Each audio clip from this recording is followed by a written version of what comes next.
This episode of Around the Layout is brought to you by Highball Graphics. For over 25 years, Highball Graphics has been providing high-quality decals for railroads in New England, Canada, and beyond. With over 2,000 sets in scales N through G, Highball Graphics has you and your project covered. Highball Graphics specializes in custom decal orders, serving freelance railroads worldwide. Check out their easy-to-use website at highballgraphics.com or email them at info@highballgraphics.com.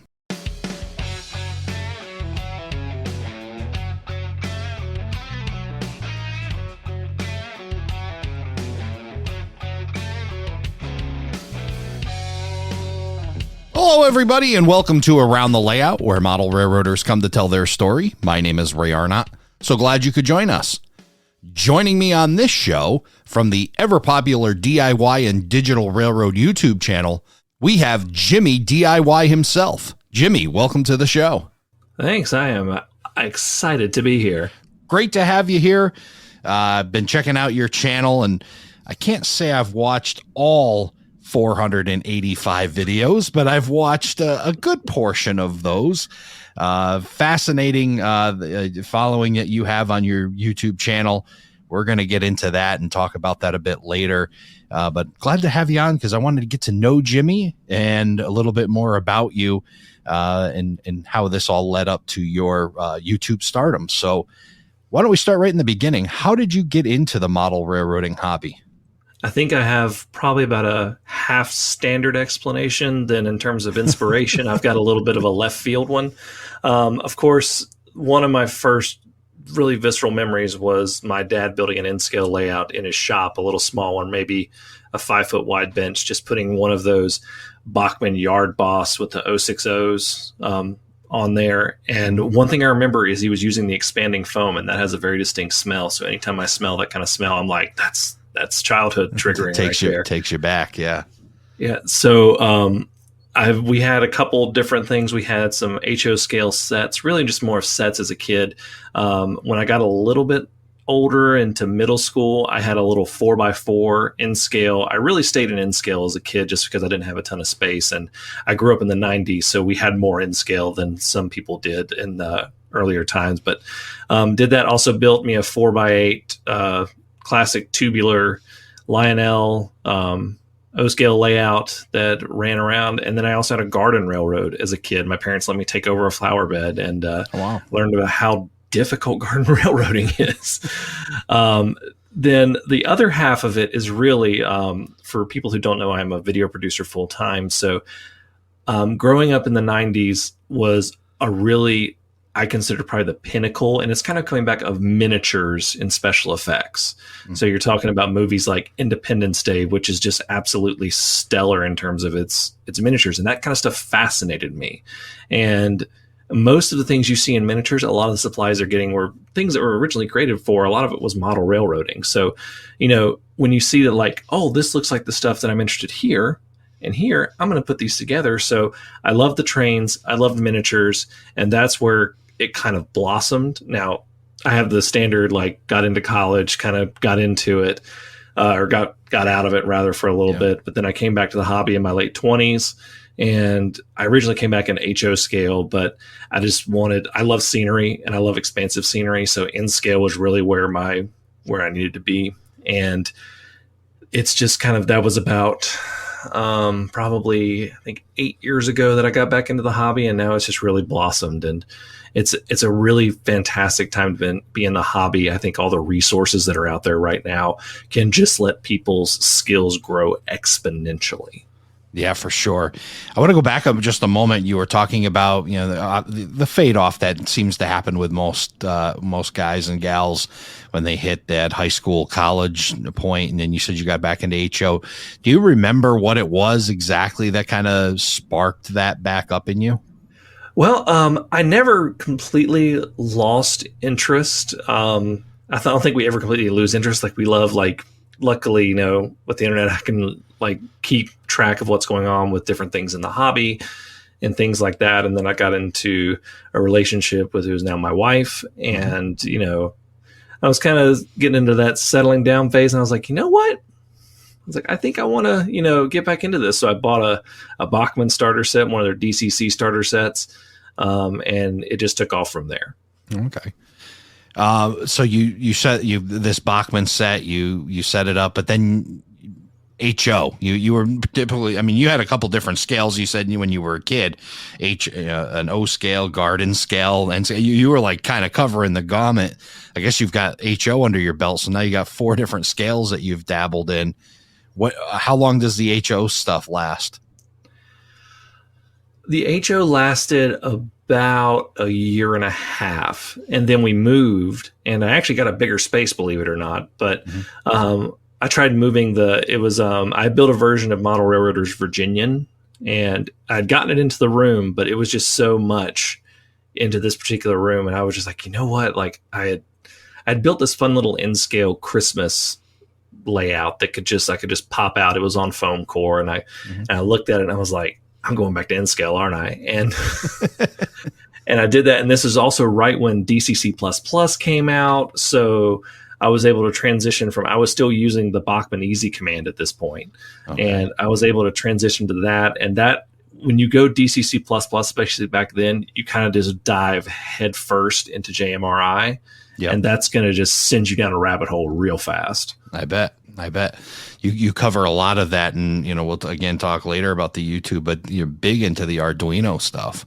Yeah, I really just like the customization that you can do, and it's just I'm a tinkerer. I'm not an engineer. I'm not an electrical engineer, so a lot of times I get people say that I could code better this way, or code or wire something better this way, and I take it as a learning experience. And I'm happy that they say that, because I'm not that person. But it's great because the Arduino was originally created for people to learn how to code and build electrical projects, and for the stuff that model railroading does, when you compare it to a lot of really complex things, Arduinos can handle a lot of things like signal. I mean, look, it can handle DCC.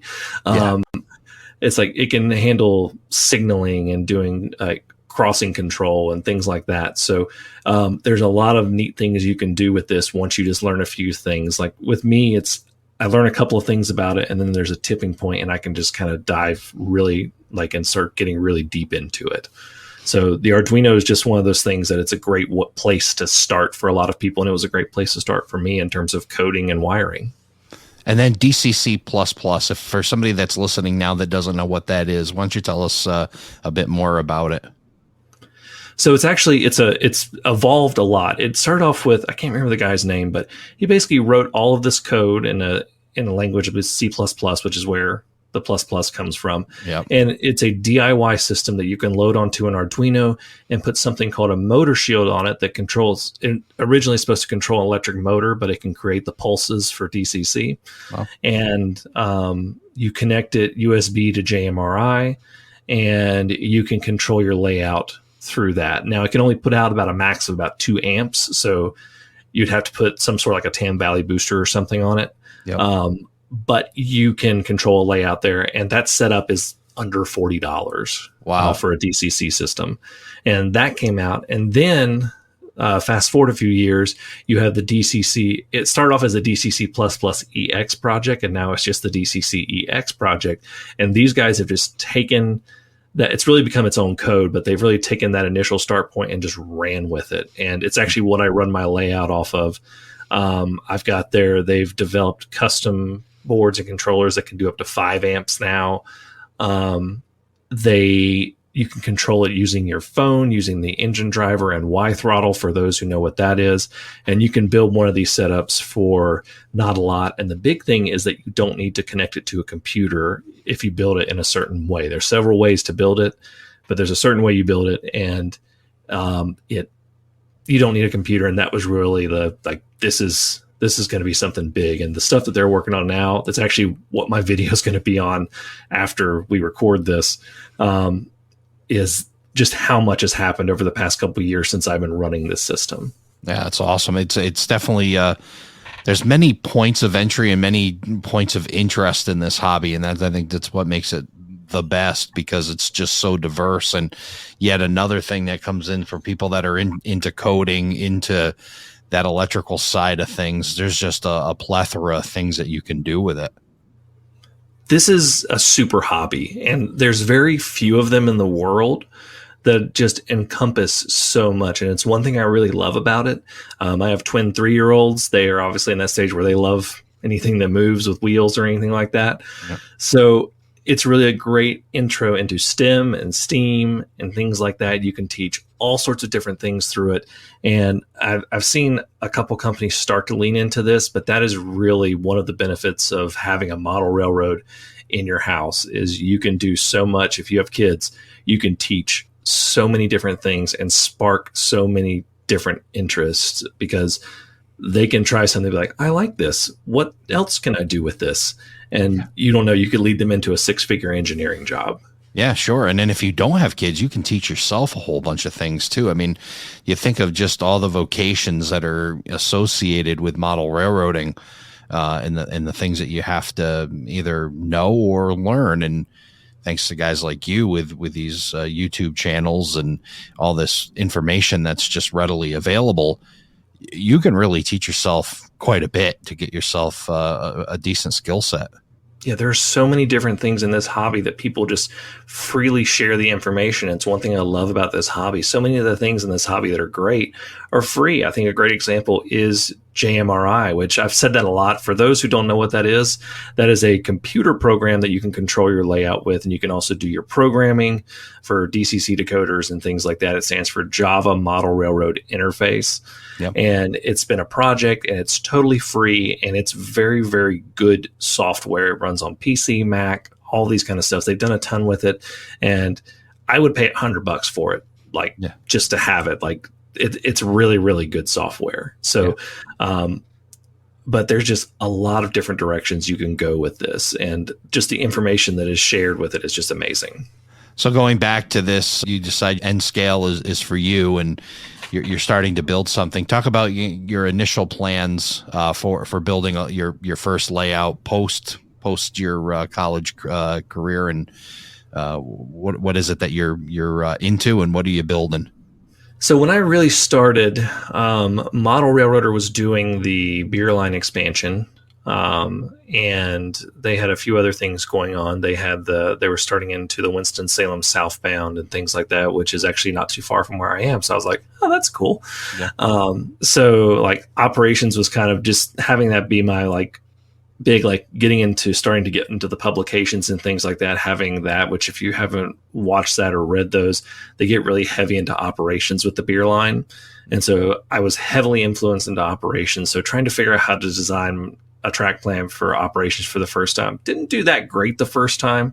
But I liked the base of what I had. I wanted some scenery for the track to run through. I wanted some switching to happen. I wanted a small yard, nothing like a big classification yard, just something that a train could drop off some stuff at, and then a local could come and pick it up.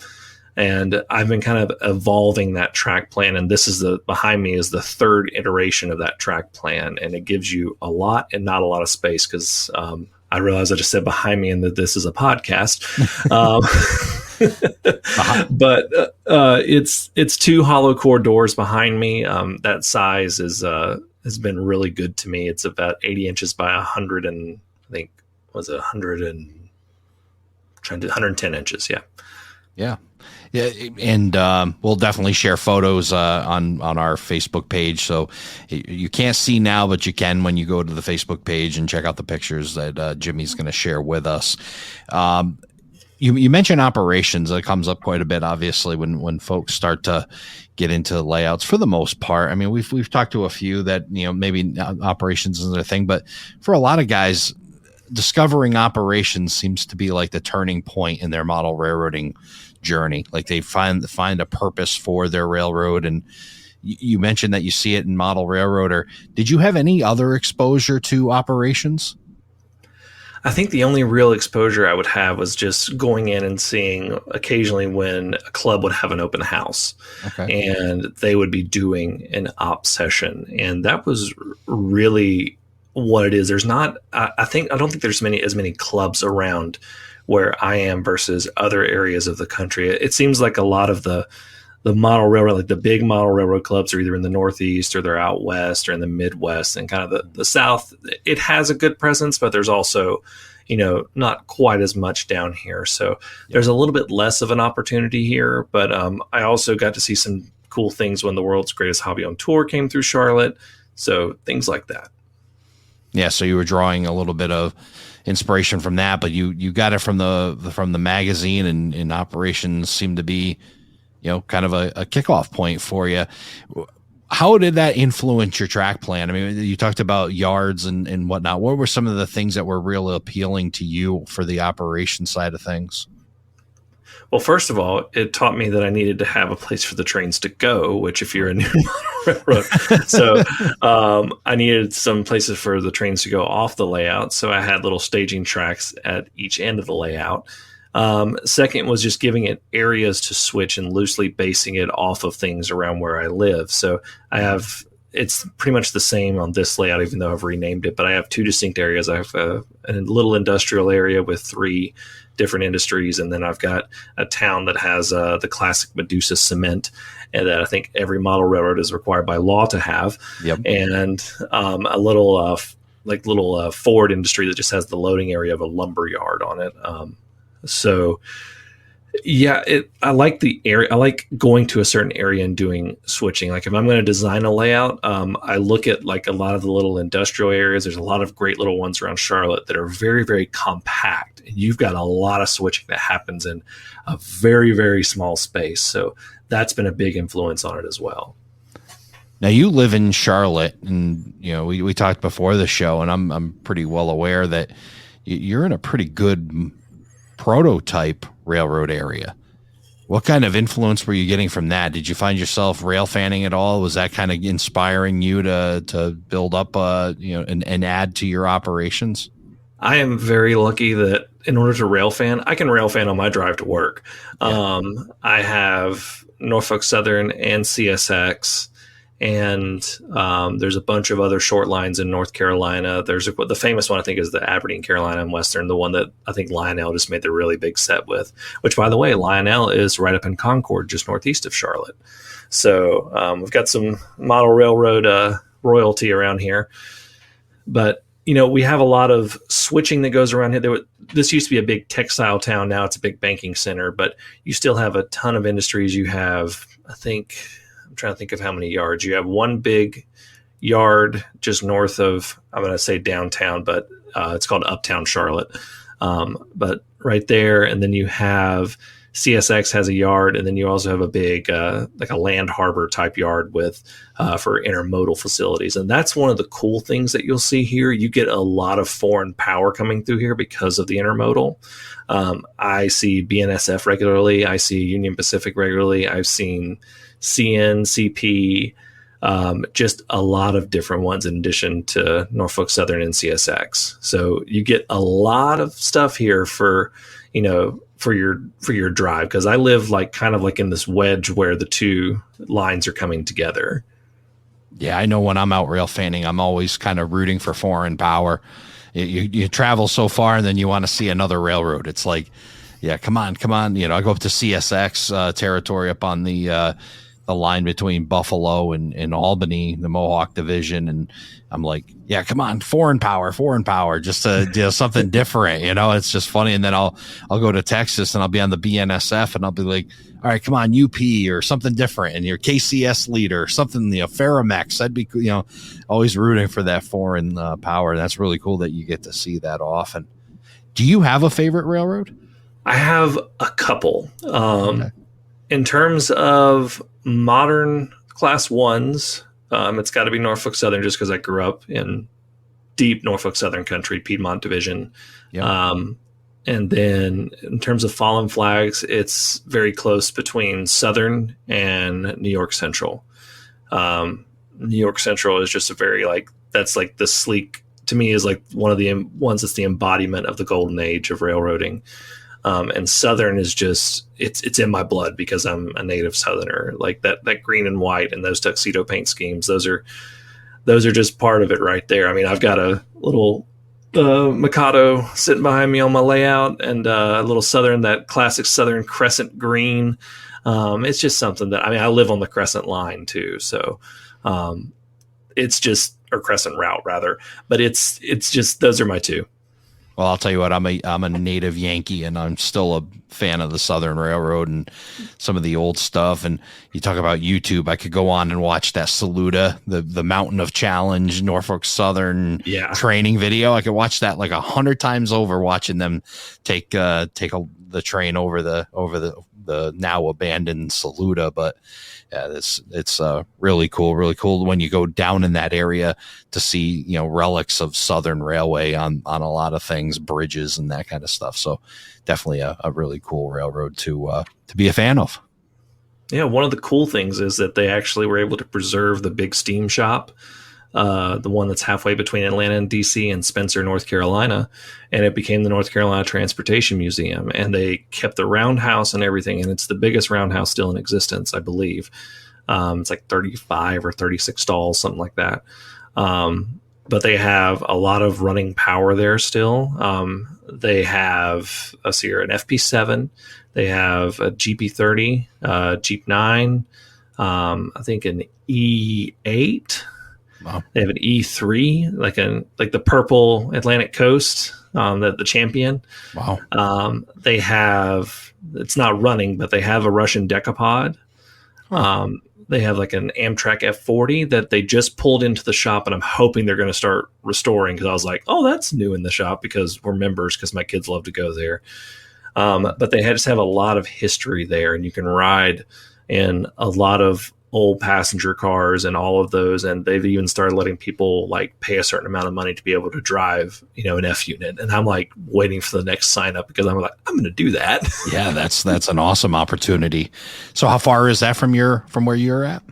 That's about an hour from where I am. That's in Spencer, North Carolina. That's it's about halfway between Charlotte and Greensboro, North Carolina. So it's right, and it's right on the Norfolk Southern line still.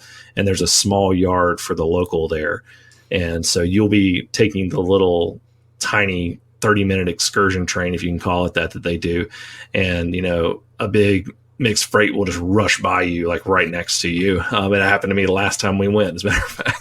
Well, that's worth the price of admission right there to get that close. That's awesome.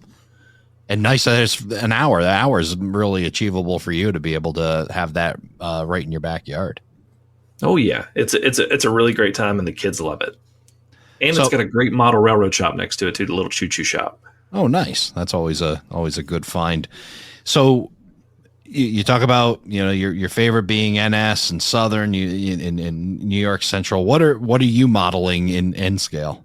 So my inspiration is really Western North Carolina, just the Appalachians and just the foothills going into the mountains, and just kind of given this image of there's a couple lines that go from like east to west in North Carolina. There's really one Norfolk Southern, one CSX that goes through there. But I really look at kind of like the Norfolk Southern. For those of you that don't know, it's where like the old Fort loops are and things like that. But it's really just more of a general inspiration. My layout has a big cutout that's actually inspired by a cutout for US 321, not a rail one, but which is near, if you've ever heard of Tweetsie Railroad. The Eastern Tennessee, Western North Carolina narrow gauge is right in there. But really just the foothills and the industries that come in there. You have a lot of small towns that are built around industries up there, whether it's timber, whether it's, you know, mining the various minerals. There's not coal this far south, but there's a few other minerals that you can name. There's a lot of building materials and timber that comes out of there. You said that before, that you started with your first track plan. Talk about your change when you went from that first track plan to the second track plan. What was the motivation to make that change? The motivation was I really didn't have a ton of things. There were some things that I had issues with. Well, part of it was I moved and the section got destroyed. And I'll just be honest there. Yeah, I was like, okay, I got to rebuild a section of this. Yeah. But part of it was really just like, there's so much more that I can do with this. One of the big lessons that I've learned that I think is a big stepping stone for a lot of model railroaders is you don't have to have the layout centered on the town. I really like putting towns on the edge, because a lot of times you're not going to have all those really big, gross, nasty industrial scenes. Like they're not in real world. They're not going to be next to all the restaurants and bars and hotels. Yeah. They're going to be like somewhere off where the road may not be the best maintained, where the fence is kind of rusty. Like it's going to be far away from that. So really learning to put my town on one side of the layout or even to the edge of the layout was the first lesson that I learned. And my initial layout had it right in the center of like where there was all this industry. And now I'm kind of pushing it off the edge where there's a few small things. But that was one thing that I learned. I learned how to better organize and have tracks for a small yard versus what I had before. Better utilizing things like runaround tracks and turnout placement and things like that. And looking at just scanning Google Earth and OpenStreetMap, looking at turnout placement and how the prototypes did it, because a railroad's going to build it the most cost-effective and efficient way, right? So that they don't waste time and lose money. So if you want to do something and make it work the best way, look at the real thing. Yeah, what a great tool. We have all this information, like you say, Google Maps. You can just sit there and, I could spend hours going on a Google map and just, stare, even ghost railroading is a lot of fun with a Google map, going back through where tracks used to be.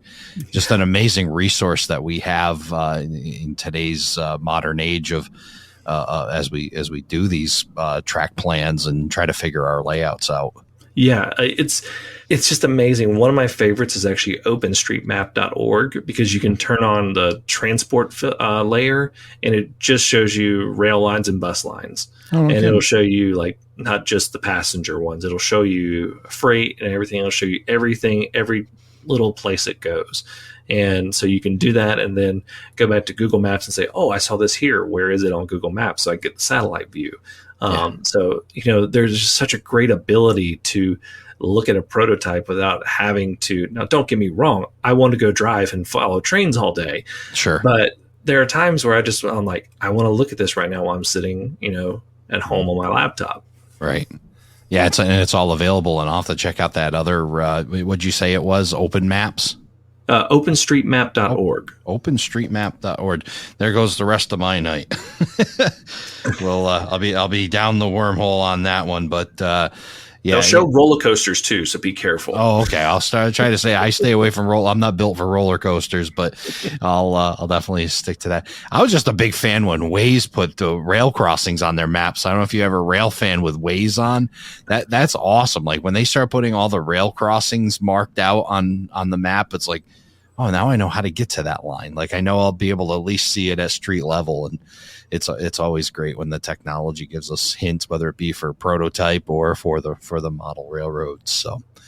So you got version 2. How long did it take you to go from version 1 to this forced version 2? You said a piece of it had to be replaced anyway, maybe a blessing in disguise because you were able to make some changes.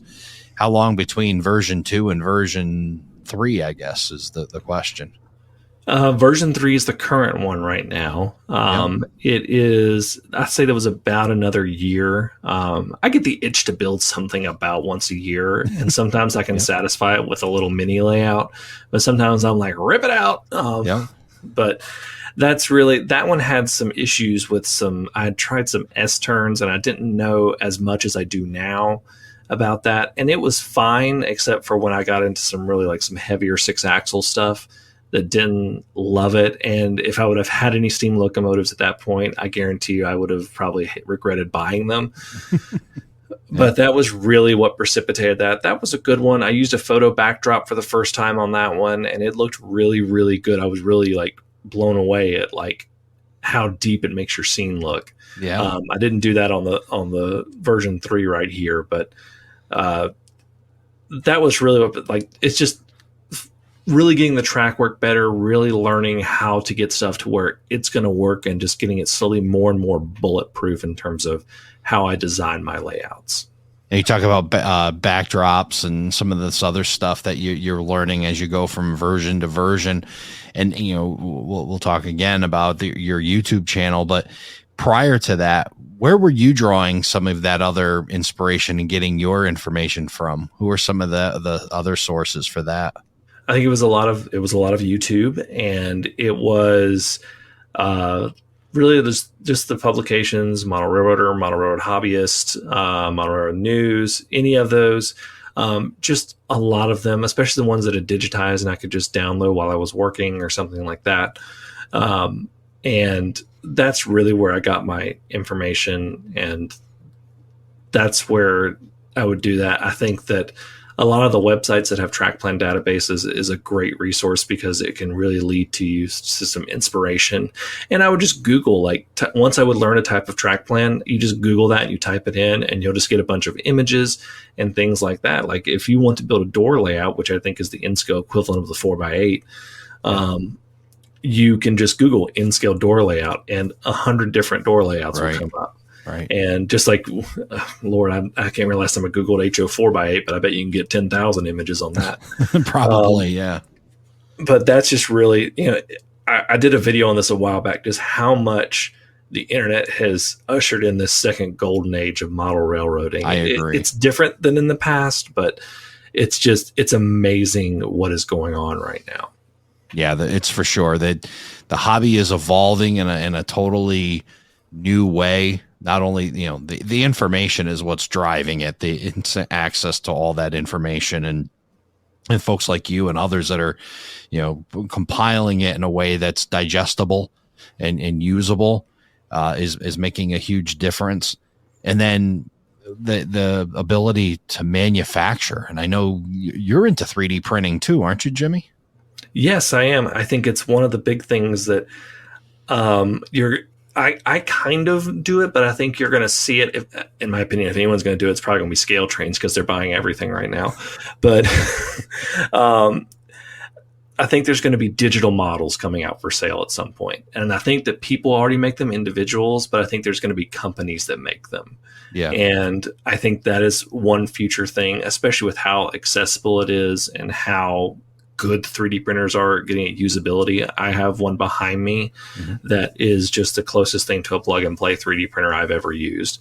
And it is just amazing what you can do. There are people printing full shells of Jeeps and things like that to stick on, just the metal chassis. So I can see in the future where companies will get really good at making a chassis, and they'll say, here's your chassis that you can buy, and then download files with this specification to print and put on it.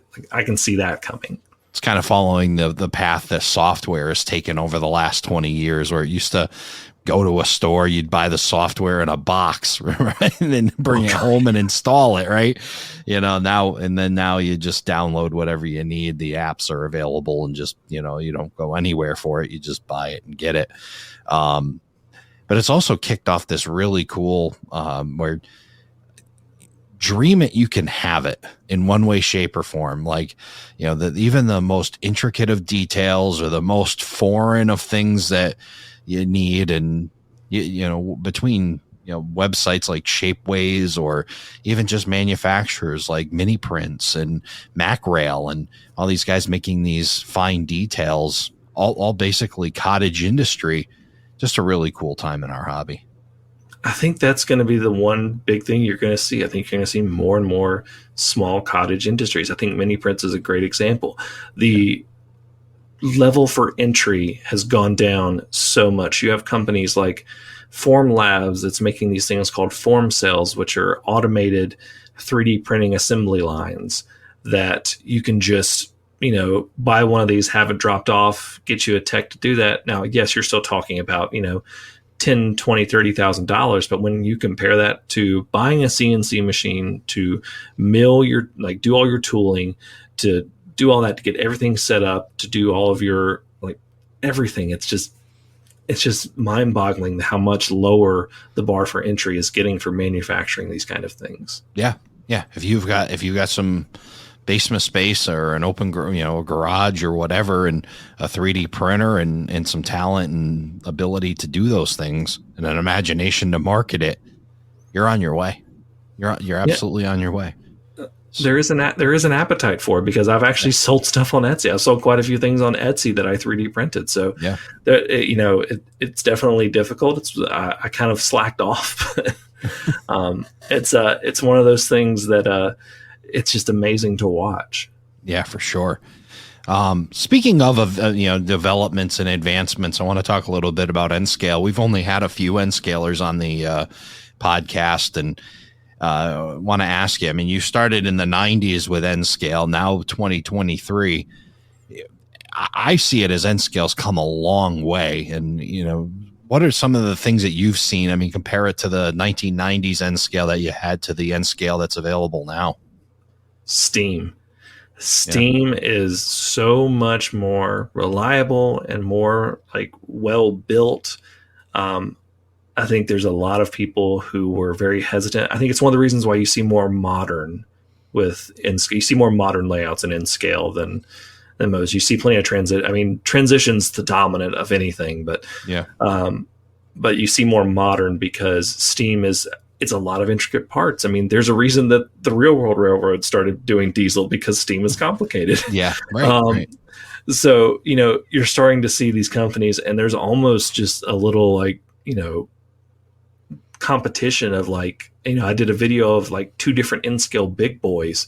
And it's just amazing. I've got, I wouldn't have had Steam a while back, and now I've got several Steam locomotives. You got companies, Broadway Limited is just knocking it out of the park in terms of the Steam. And it's just mind boggling what they're doing. And this year I've got the Kato Big Boy, which is just, if you're an N scale, that Kato is quality, and the Big Boy is no different. Mm-hmm.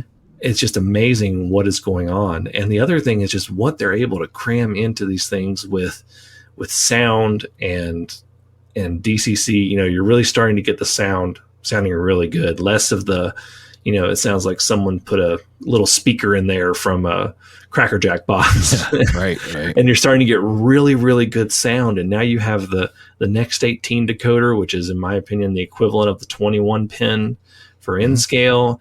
And I think you're going to see a lot of manufacturers that just say, this is what we're going to do. So versus, the custom decoders, the drop-ins that you're going to have to do. So I think you're going to see more of that. I know Scale Trains uses them. Broadway Limited uses them for their stealth. But there's just a lot of neat things, and you're seeing more and more in scale come up. It's still nowhere near what HO is, but it's really amazing how far it's come in my lifetime. Seeing HO and the kind of the more dominant scale of the hobby and the things that are available in HO, what are some of the things that you would like to eventually see from that HO world be brought into N scale? That's tough because they're bringing a lot of it in there. So I don't want to say something and they'll be like, oh no, we are bringing a manufacturer. Go, wait a minute, we're doing that. They might be working on it tonight. Yeah. Who knows? Right. I think maybe not necessarily a specific thing, but you see a lot more just in general, locomotives. Let's say you have something I'd love to see more releases simultaneously in scale and HO. I think more of that. I know that you can't release everything in scale and HO at the same time because there's just the margins aren't there. That's a business thing. But I would love to see more simultaneous releases in scale and HO. I think there's a lot of cool things happening in rolling stock. I feel like a lot tooling from back in the day is just being discovered every other day. So we're seeing a lot of stuff come back from the dead, and just a lot of things like that. I want to see just a lot of more simultaneous releases in scale and HO. You release a really popular HO scale locomotive, one that is going to sell. See if you can get an N scale one. I know that involves a lot of tooling, but that's what I would like to see. I think one of the big evolutions in the hobby has been the shelf layout, and especially in HO, because for an HO guy, you look back maybe 20, 25 years, the big push was always these massive layouts, the big empire layouts, right? But N scale kind of had that figured out already, because it was a smaller scale. You could seemingly do smaller stuff. But now it seems like kind of HO following that path of, the shelf layout, the point-to-point stuff. And, you don't have to have a massive empire. And I also think that, with that, and as N scale becomes better, I think that, N scale becomes this thing where you can still have the shelf layout and kind of have the best of both worlds. You can kind of have a little bit bigger empire in this smaller area off of a shelf type design. Yeah, there's a lot of things you can do with that. And I think that the shelf design has also led to more people getting interested in operations, because if you look at a real world railroad, a lot of times the industries are located like maybe 100 feet off of the track. Yeah. So you're not talking about something where it's going to go curving through the wilderness to get to it unless it's a dedicated line. They're going to build the line right to it, and it's going to be a little siding that's right next to it. So the shelf layouts are something that I think not only like were necessary, because you can get a lot of scenery and a lot of stuff, even in HO scale in a foot. I built a little 1 foot by 6 foot HO scale switching layout, and I was surprised at how much I could get into that. Yeah.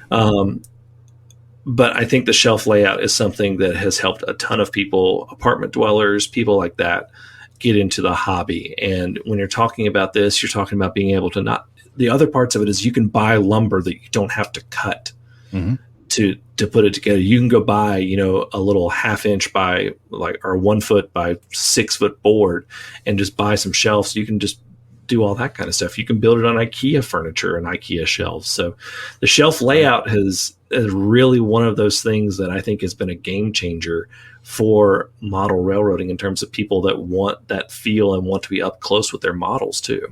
Yeah, an easier point of entry into the hobby for sure. Yes, absolutely. So one of the things that you talk about helping people, and let's talk about your YouTube channel here. We mentioned it before, DIY and Digital Railroad on YouTube. You can find it at DIY Digital Railroad. 485 videos, 44.7 thousand. So let's call it almost 45,000 subscribers. Just absolutely amazing in 5 years. That's what I got out of it, right? You've been doing this for about 5 years now. It blows my mind. I'm like, oh man, I'll go to a train show and people will recognize me, and I'm like, wait, am I one of those people now? Yeah, called the quasi celebrity. Yeah, I'm like, I don't want to. I went to one time with my dad, and we didn't even make it into the show before someone recognized me. He goes, "You really are a big deal, aren't you?" And I was like, "No." Yeah. But it's been a blast. And what actually started it, and I think I've said this a couple times, but not really in a big place, is that it was operations. I designed this Google Sheet that could do everything that you had for handwriting, cars, and waybills, where basically it was a very simple thing where you could have all your cars in there, and it would pick a start point and pick an end point on your layout. And you could just hit shuffle, and it would give you your switch list. Oh, awesome. And I put that on the model trains subreddit, and someone said, "Hey, you should make a video explaining that." And that's how the YouTube channel was born. Wow. I made one video just showing my layout, and then the second one was doing that switch list, and the third one was showing me running it. So that's what really did it. And then what I realized was there are, tons of publications, all these different things, all these different experts, but I feel like there was a gap between the person who is just starting and the person who is halfway down the rabbit hole, diving faster and faster, and getting people from that just start point to where they really want to go in the rabbit hole and find their niche within the niche was something that was very underserved. You had people that didn't know terminology. You had people that didn't know all of these different things. They didn't know anything. They didn't know what car cards and waybills were. They didn't know that people call switches turnouts, simple things like that. And there needed, I saw that, and I saw myself in the 90s at that place where I was like, I want to learn more as a kid, but sometimes I don't know what these things are, because there was just not that many resources for me as there are now. And I wanted to be that for people. And so many people have said, thank you for explaining it this way. Now I want to try this. I've been looking to start model railroading. This video has helped me get started. So that was really the mission of the channel. It kind of evolved from just me making videos to this is my mission of getting people. I'm kind of I feel like I'm the kind of the person that takes them and then hands them to the experts. So I'm here, I've got them running, and go. That's kind of what I felt like my mission on this channel is. Well, and it's so important because I think when you're in the hobby long enough, you're so close to it that you forget, what the basics are, and and how to explain them. You assume so much when you try to tell somebody about it, and it's good to be able to, as you have done, roll that back into some more simplicity for people that are in. It makes it less intimidating for them to get into the hobby, which is very important. Yeah, I think that you've hit the nail on the head right there. It is super important because this hobby can be intimidating because, we have every hobby has so many different facets to it. But if you handed someone, like if I handed someone, my computer with JMRI and said, run my layout, and they were like, huh? Like most people know to Yeah. turn the knob and make the train go fast, Right. When they start. So, giving them just the steps and the simple ways to start, just the little tastes of things. Like, I created this thing called the train game where you literally just number spots on your layout that can fit cars, and you number your cars and you use a random number generator, and whichever car gets a number, you just send it to that spot, no matter what it is, no matter what industry it is. It's not accurate. It's not prototypical. But it gets someone started going, hey, this operation switching thing is kind of cool. How do I do more of this? So, things like this are what are going to get people more interested in just removing that barrier and making sure that it is a positive place and they get a positive first, second, third experience with the hobby so that they can really get in deep and they can really just see how fun this hobby is. And then another thing I've noticed with your channel, which I really like, I'm a graduate of the YouTube University when it comes to pretty much, from model railroading to how to fix your washer or dryer or pretty anything else. And what I find, you go through and you start watching videos, and it'll be like, yeah, we'll show you how you fix your Whirlpool Cabrio washer. But first, the Earth was a molten mass, and then the dinosaurs came, and it's like this whole like pre thing that's like 15 minutes of information you don't need. And finally, by the end, they go, get a 10mm wrench and turn this bolt. Your videos are like, they're good short hitters. I looked through most of them 6 to 15 minutes. They're not overly long. They're not drawn out. You're getting right to the point and getting people the information they need. And it's huge. You don't want to dull somebody out. You want to be able to get them what they're looking for. And not to get too far inside of baseball, that's what YouTube wants too. You got to, a lot of people, you have to hook them in the first 30 seconds or you're going to lose them. So I want to make sure that people are getting what they need and they know that they're going to get what they need. So, right. There's a lot. There's a whole. We could do a whole nother episode on just the YouTube side of this. Sure. But a little inside baseball is that that is by design to make sure that people get the information they need and they know that they're watching something that's going to get the information that they need. Over 485 videos. What do you find is your most popular topic when you put a video together? It is varied throughout. It started off where it was my Arduino stuff, and that was really what kicked off the channel. I had dollar store model railroad finds, which kind of stopped because I ran out of new things at the dollar store because they don't really stock new things a lot.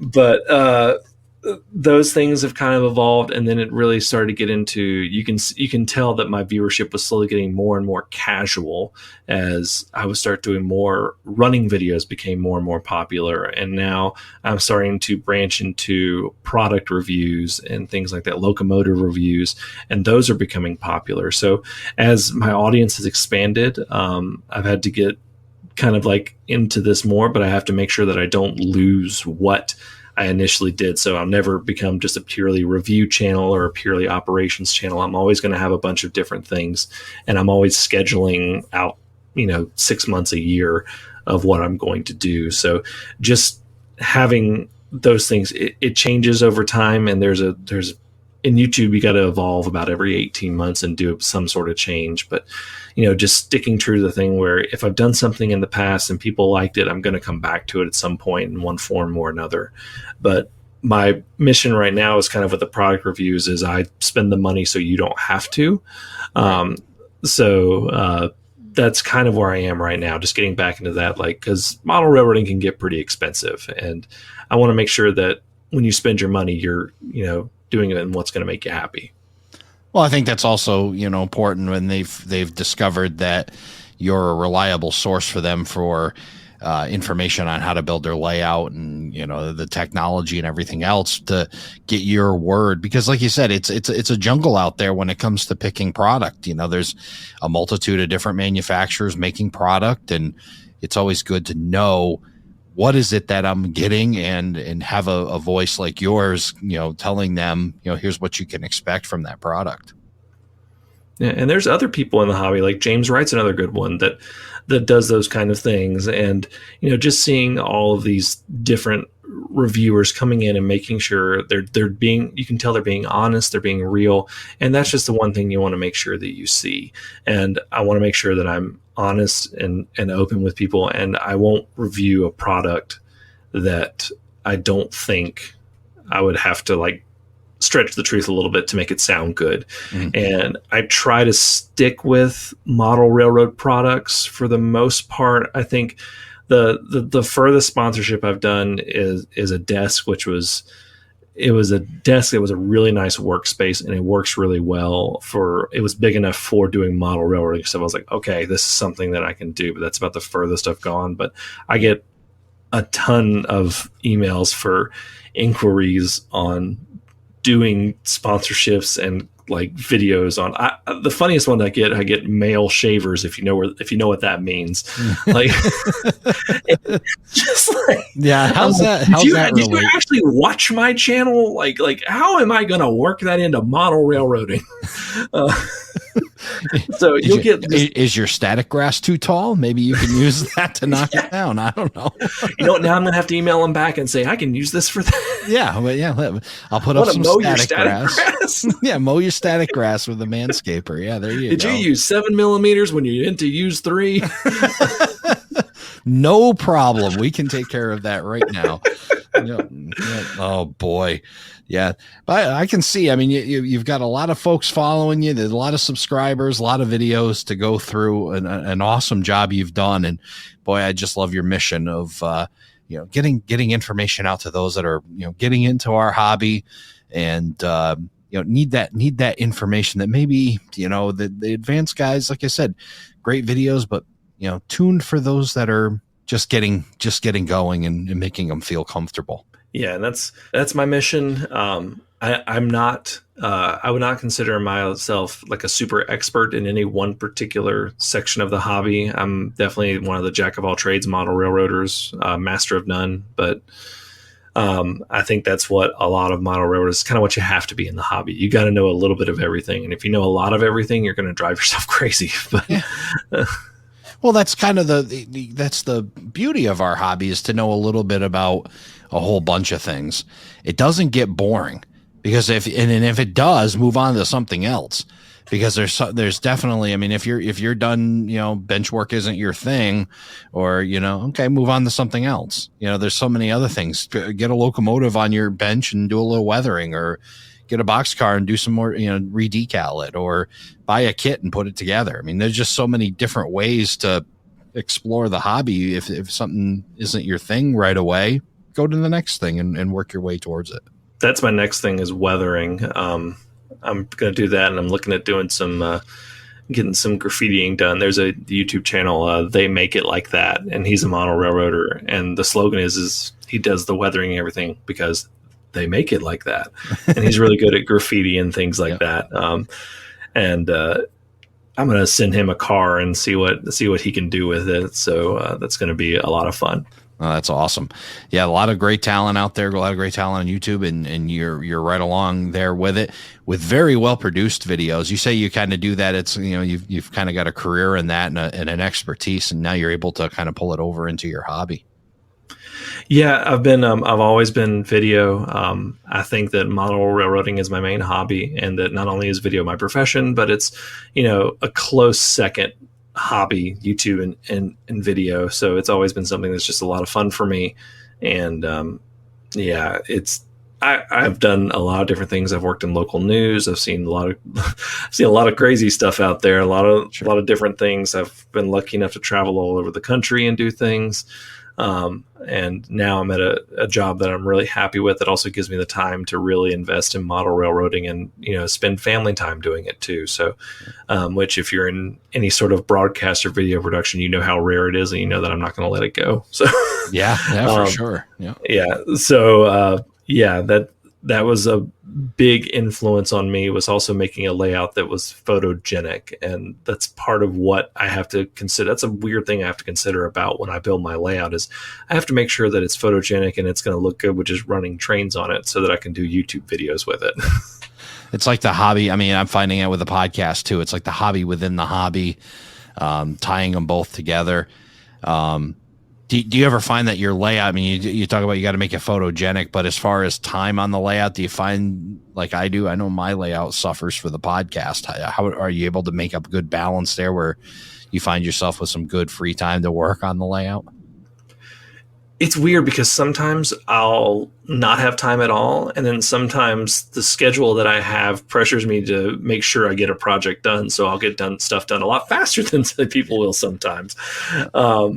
But yeah, that's, I've been meaning to detail quite a few scenes here with just some fun little Easter eggs and stuff. And that's just hasn't happened. I did finally, I had to do some track reworking recently. I finally got that done. It was looking pretty ugly there for a little bit.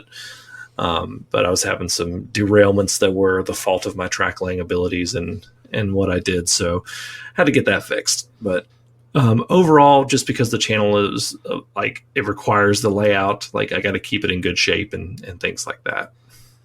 Yeah, I think that's kind of the thing where you've got that video element where you're showing it off. You got to keep, like you said, you have something that's visible to people, and if you're using it as the example, a little pressure on you as well to make sure everything's on the up and up. The funniest thing is that literally right off camera is just the chaos and the mess that's around it. That's like 90% of people's layouts room. It looks nice and neat, right to the edge of the camera. And then it's just it looks bad. Cropping is everything, right? If you yes.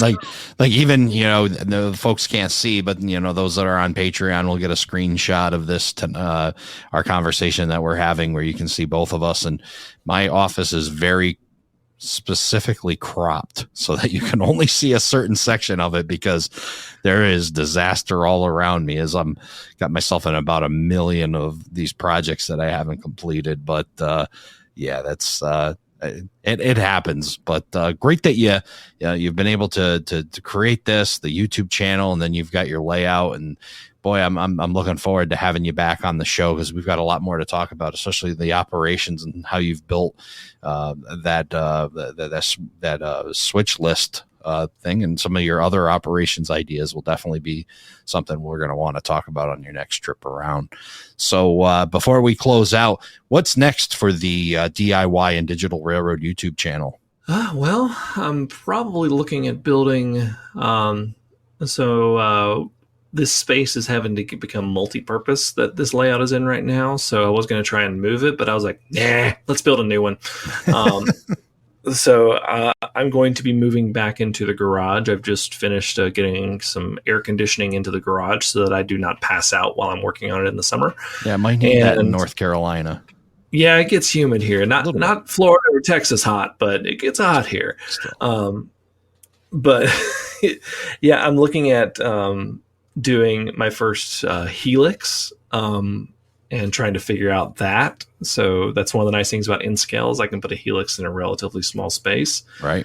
So just looking at a bunch of different ways to do that. And then, of course, more things I'm going to be doing, experimenting in different things. I'm looking at, for my little garden railroad that I have outside, getting live steam, like a little live steam locomotive to go on that. Taking a look at one of the big areas that's growing in the hobby, which is Lego trains. Wow. Taking a look at some of that, because there's a lot of cool stuff there. I think they're calling it L scale right now. Mm-hmm. So just looking at those kind of things, and then just exploring more. I want to explore Z scale. I want to explore, I do have some Lionel in a tub that I just break out and run with my kids. And I want to build something that's temporary there. I want to do something else in HO scale. I have a lot of different things that I want to do. I want to explore some narrow gauge and I'm all over the place, but I want to I've got a bunch of locomotives on pre-order. What model railroader doesn't? So I got to make sure that I have the money saved for those while I'm doing all these projects. Nice. But just a lot of different things going on just to give people a taste of just how eclectic this hobby is. I got a feeling that the next time we have you back, it's going to be a little more than 485 videos and certainly a lot more than 45,000 subscribers. So I'm looking forward to seeing that channel grow and seeing what you guys come out with there with the DIY and digital railroad on YouTube. Well, thank you. Yeah, all I got to say is my slogan is be kind and play with trains. And that's one of the words I try to live by. Awesome. Jimmy, great having you here on the show. Thanks for stopping by and sharing your story. Thank you. It's been a lot of fun, and I can't wait till next time. I'm ready to come back next week. Thank you for joining us for this episode of Around the Layout. Learn more about today's show on our Facebook page, facebook.com/Around the Layout. Show your support by becoming an operating crew member at patreon.com/Around the Layout podcast. Past episodes and more can be found on our website, aroundthelayout.com. And send us your feedback, aroundthelayout@gmail.com. Thanks for hanging out with us around the layout.